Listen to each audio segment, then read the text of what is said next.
sizzling and popping as the eggs get acquainted with the hot frying pan. I love that sound. But more so, I love that smell. Midday eggs. Who ever heard of such a thing? Me. Midday eggs, midnight cereal. I turn to my spice cabinet to grab some pepper from the back. I always forget the pepper. When I notice something in my peripheral, I quickly turn and look. That looked like a cat's tail? Sizzling and popping again. All done. It's the worst thing in the world, isn't it? When you can't get the egg yolk correct. Maybe that's just me. Oh well. I take my plate and spices into the living room. I sit the plate down on the coffee table and resume playback of the video I was watching. It was a video about galaxy hyperclusters throughout the universe. Yeah, I'm one of those blokes. The ones who watch educational videos on YouTube. Sue me. I finish my eggs and lay back on the sofa, full and satiated.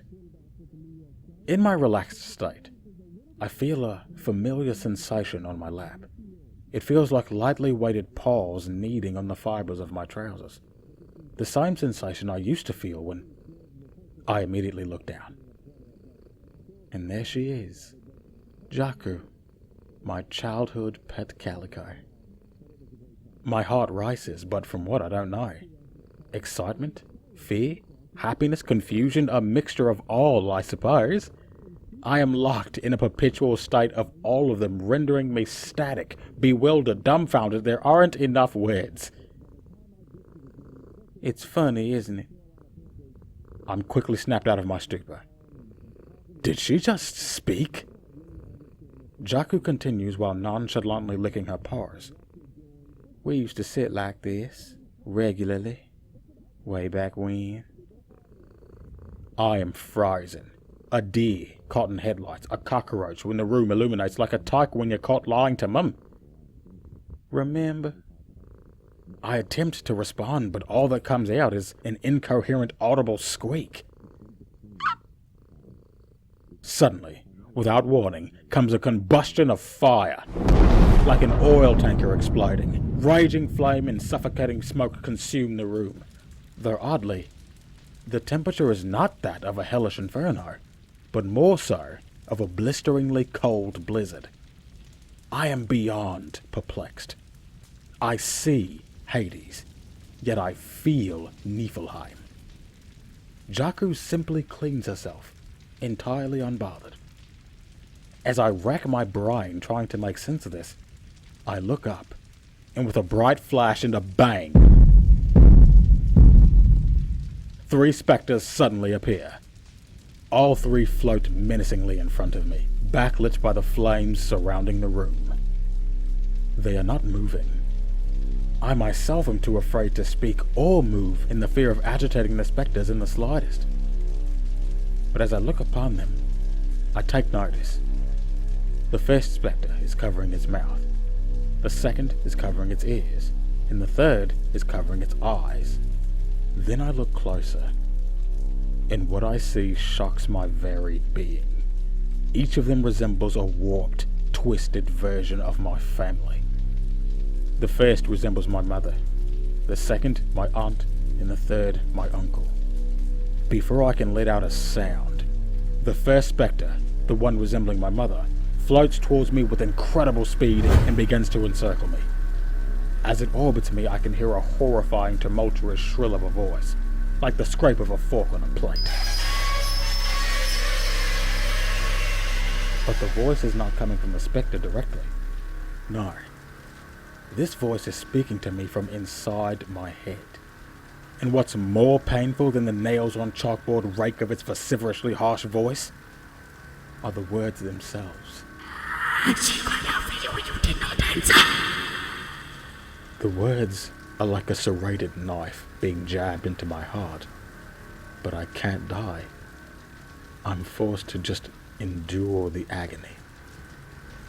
The second spectre begins to encircle me. You chose not to hear our cries. Another blade in the heart. more lethal than the last. I dread it.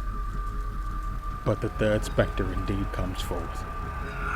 She hoped to see you crash through that door and rescue her, but you did not. That final stab to the heart makes me wish I'd flatlined. But all I can do is sit in misery. As the spectres swirl around me, relentlessly tormenting me, something in Joku stirs. She comes to a balanced stance on my legs. With the fervor of the stereotypical Halloween black cat, the hair on her body reaches towards the heavens, giving off the nerve-engaging shocks of high voltage. She lets out a bone-chilling hiss.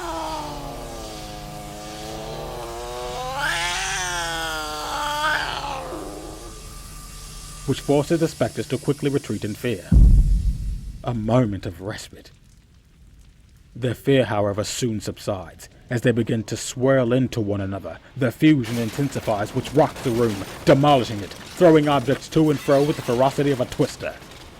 Joku stood stoic on my numb with fear legs, as if not affected by the world-moving whirlwind. The fusion completes with an explosion of dark energy. To show what was previously 3 spectres is now one grotesque metamorphosis of a creature. Its dark limbs drip with a viscous fluid, and it smells of maggots. It leers at me, not that I can see its gaze, but more that I can feel it. The entity's features are obscured by the darkness that engulfs its face, a darkness as dense as that of a black hole. I am petrified. The beast's red glowing eyes suddenly gleams through the pitch-black void that is its face, illuminating just enough of its features for me to make out whom it resembles. I am appalled by the sight, as it is the decayed, deformed face of my dearly departed grandmother. But where in her true nature she gave off loving and supportive energy, it is now replaced with malice and sinister intention. I blink for just a moment, and the beast is right in front of me, towering overhead.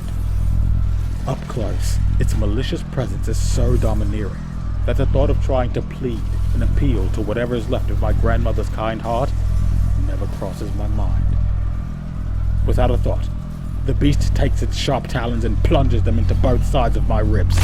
The pain is immeasurable, unfathomable. It was as if my lungs were instantly freezing over. The beast comes face to face with me. Tears pour from my eyes as the sight of my warm-hearted grandmother reduced to this monstrosity strikes a spear into my very soul. With a blood-curdling screech, rivaling that of an accursed banshee, the beast pierces my eardrum, saying, "Now feel her suffering."